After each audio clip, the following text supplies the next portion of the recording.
there guys, Tom here. Welcome back to my movie channel and thank you very much for joining me. You know, we are almost midway through the year and I didn't do a most anticipated movies of 2021 at the beginning of this year because I wasn't sure where we would be as far as the pandemic and how many movies we would have this year, how many movie releases we thought we were going to get. And it looks like most of the movies that we think are going to come out in this year are going to happen. So I'm going to run down my top 10 most anticipated movies for the remainder of 2021.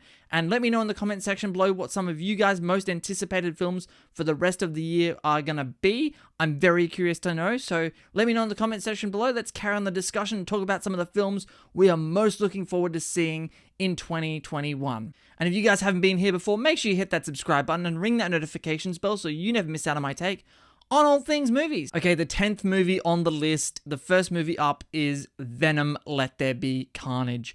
You know, Tom Hardy returns in the role of Venom, Woody Harrelson, of course, playing Carnage. I mean, how much more fun can this movie be? Look, I wasn't a big fan of the trailer that came out. I thought it was quite a piss poor trailer, to tell you the truth. Although I am kind of looking forward to seeing this movie because I did have fun with the first Venom film. And Venom Let There Be Carnage, Andy Serkis directing this movie, so him bringing his knowledge of the motion capture, art to this movie as well. I think that's going to elevate the performances in this movie from Tom Hardy and Woody Harrelson. The trailer, well, it was a piss poor trailer, I thought. It did look like, it has that fun vibe of the first Venom movie, so I'm looking forward to Venom Let There Be Carnage. Okay, number 9 on this list, of course, is Denis Villeneuve's Dune. Every movie that Denis Villeneuve puts out, he just puts out gold, really. That's really what he does. He makes excellent movies, and even though Warner Brothers kind of, backstabbed all of their creators with their 2021 movies going to HBO Max and in theaters on the same day. And if you guys read Denis Villeneuve's article about that, he was pissed about them doing that. And it looks like Dune may get a theatrical exclusive release after all. That's what I'm hoping for. This is a movie that has a fantastic cast. Timothée Chalamet, Dave Bautista, Oscar Isaac, Zendaya, Rebecca Ferguson, Jason Momoa. I could go on and on and on.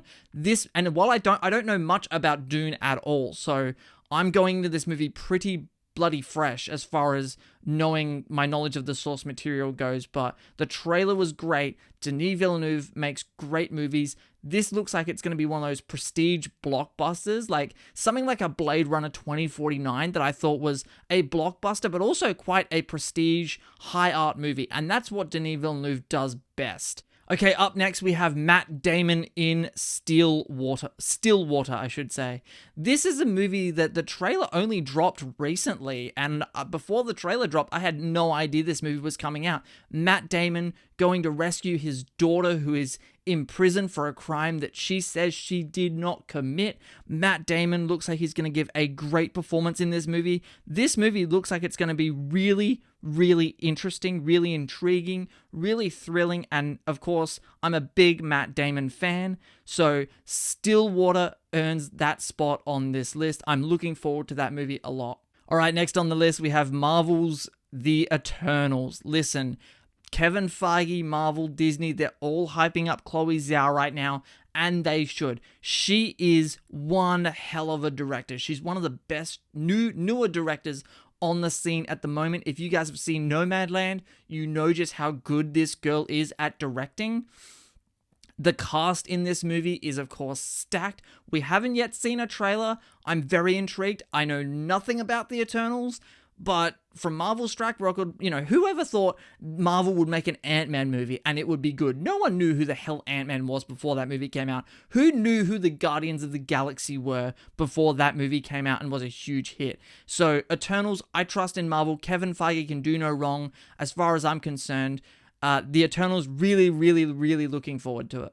Okay, next on the list is ShangChi and the Legend of the Ten Rings. Again, another Marvel movie, one that looks really different from everything they've done before. I'm a big fan of the director, Daniel Destin Cretton, I think is his name. He's directed a couple of movies that I've really, really loved, including Short Term 12 and Just Mercy, both of course starring my favorite actress in the world, Brie Larson. Yeah, that's right, unsubscribe. I said my favorite actress is Brie Larson. Deal with it. But Shang-Chi and the Legend of the Ten Rings, the trailer was awesome. Simu Liu is a fantastic performer. I'm really looking forward to Shang-Chi. Shang-Chi, whatever it is. All right, next on the list we have James Bond 007, No Time to Die. Oh my god, this movie looks fucking fantastic. It really does.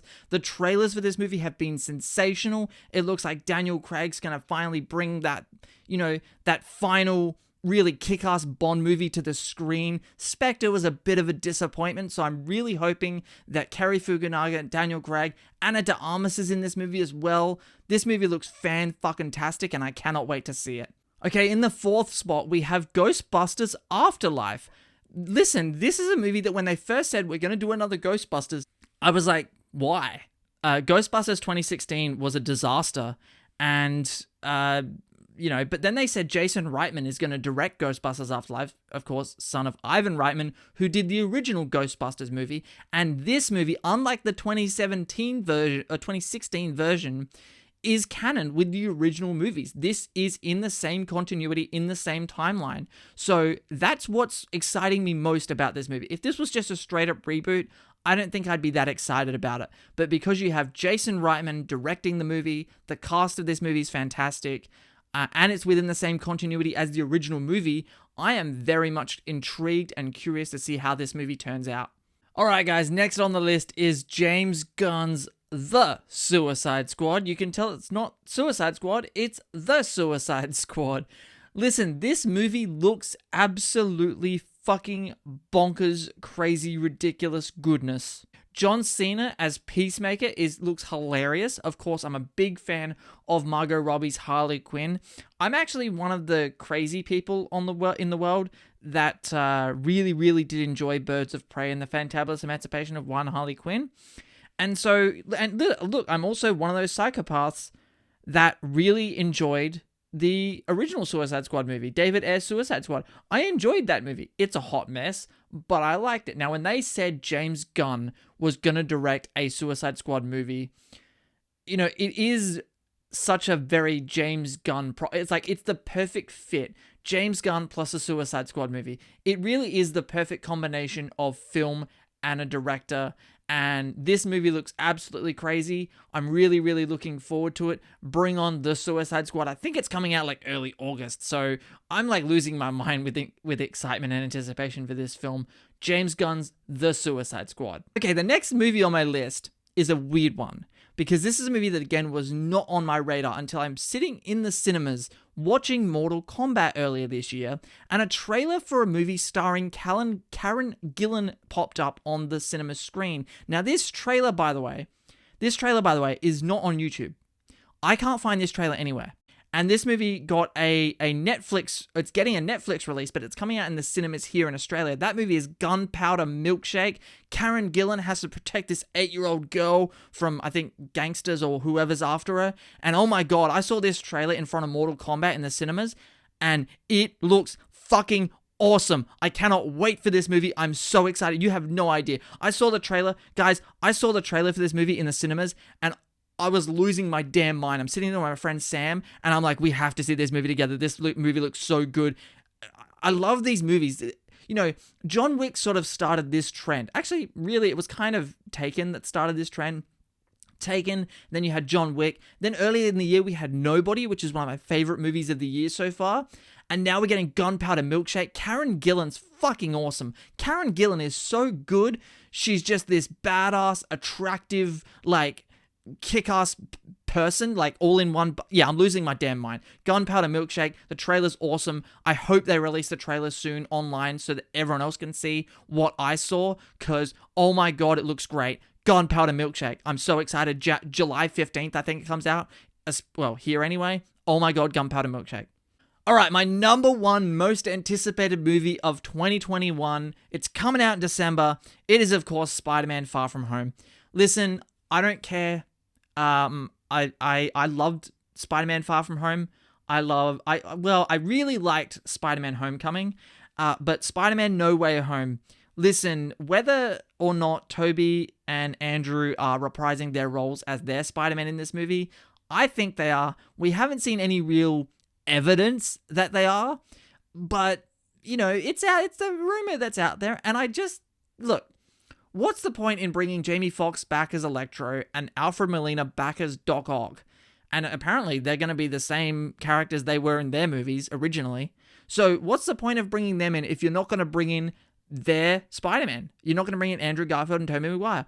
Now, are they going to have big roles? I don't know. But I'm really looking forward to seeing how this movie does and what happens in it and how much it affects Doctor Strange in the Multiverse of Madness, because I think those two movies are going to be more connected than even Marvel and Sony are letting on, because apparently WandaVision, Spider-Man, and Doctor Strange are all one kind of story. It's kind of a trilogy.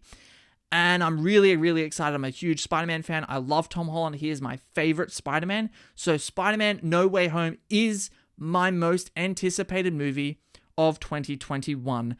Anyway, guys, that will do it. Make sure you leave your list in the comment section below. What are your most anticipated movies for the rest of the year? And of course, if you guys have not subscribed to this channel yet, make sure you do that. Hit that subscribe button, ring that notifications bell so you never miss out on my take on all things movies. My name is Tom. You can, of course, follow me on Instagram and on Twitter. You see it in the sidebar there, at TillyGilly1.